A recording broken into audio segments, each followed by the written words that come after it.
make header smaller in Wix. Hello everyone, welcome back to our channel, and in this video I'm going to show you how you will be able to make your header smaller in your Wix account. So first of all you have to do is just come to the preferred browser, and after that just simply search for wix.com and just simply click on the first link that you will see on the top, and then you will be redirected to the Wix official website. And over here just simply log into your account using your credentials, and once you're logged in into your Wix account, just simply go to the website that you are creating or building on your Wix platform. And over here, in order to make your header and footer smaller in the Wix account, all you have to do is just simply click on the quick edit section from the home screen itself. And over here at the left hand side menu, you will be able to see a bunch of different options. So the fourth option, which says site design, just simply click on it, and over here you will be able to see the option called text theme. Just simply expand the menu and you will be able to see the option called heading, font and other option. So just simply click on the heading section over here and just select the kind of heading that you would want to use in the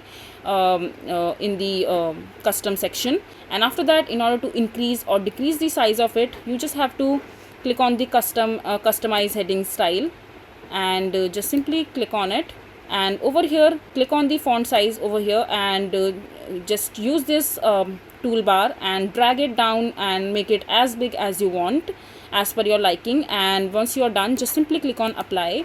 So this is basically how you will be able to make header smaller in Wix. I hope you find this video to be helpful. So that is it for this video. If you find this video to be helpful, make sure to hit that like button and don't forget to subscribe to our channel for more such informative videos, and I'll see you the next time.